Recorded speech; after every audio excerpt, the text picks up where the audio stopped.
If you should travel to the island of Sodor, you'll hear booming whistles and wheels pounding the rails as the steam engines go about their work. If you listen closely, however, you'll hear another noise. From a faraway part of the island, the drone of snorting machines and scraping steel dances in the air. These are the sounds of the ironworks. Arry and Bert seldom ventured outside the ironworks. Their yard is littered with scrap, which they spend their days shunting to the smelter's shed.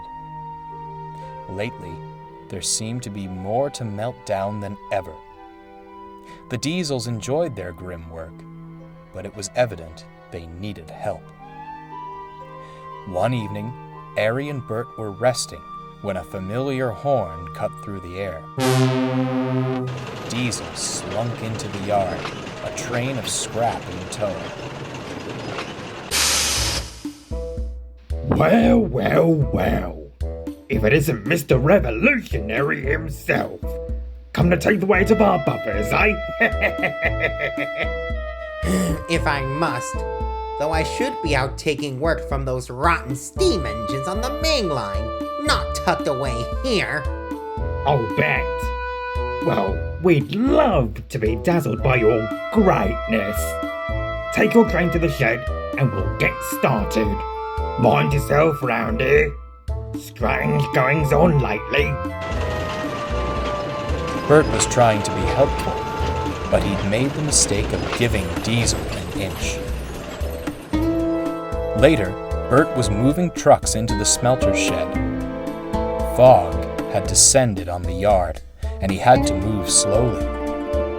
Suddenly, there was a bump, and a line of trucks went rolling past him, with no engine.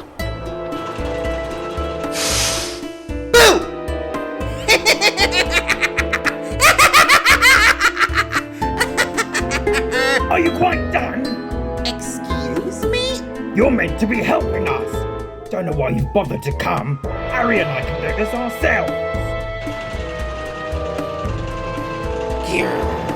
Can't rely on tired old tricks. I need a new way to scare them.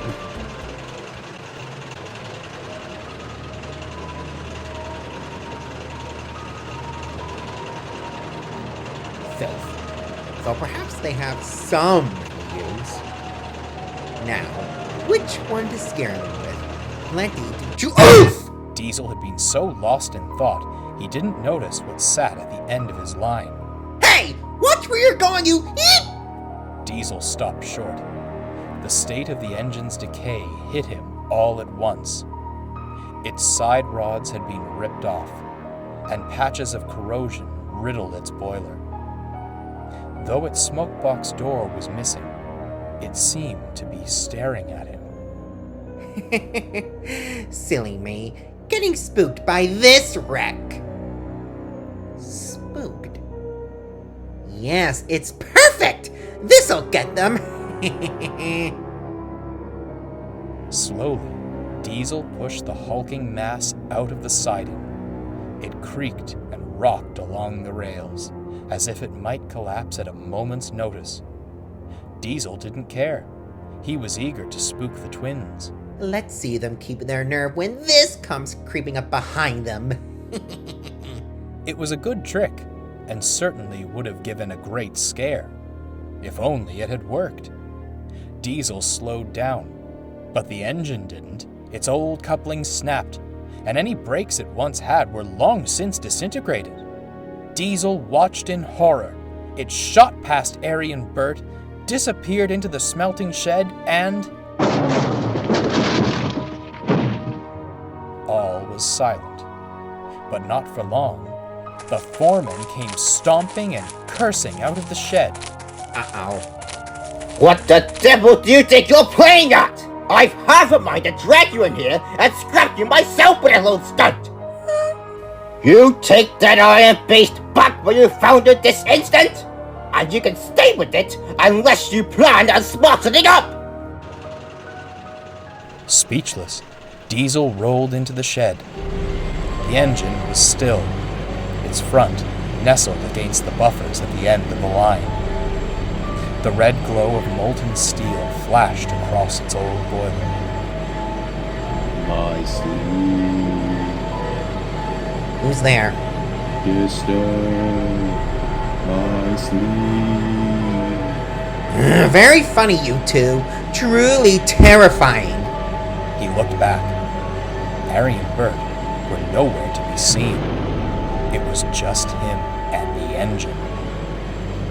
With more care than he usually took, Diesel pulled the engine from the shed and set off towards the old sidings.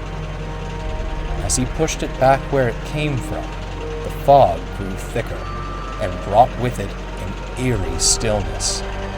Sleep.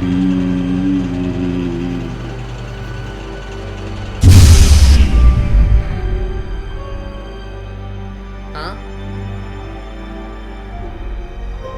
What the?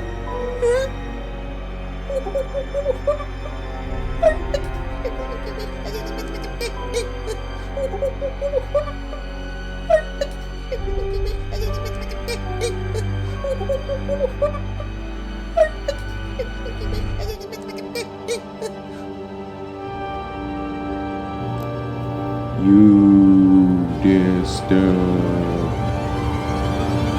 my sleep. Help me! Someone help me! It's alive! No! No!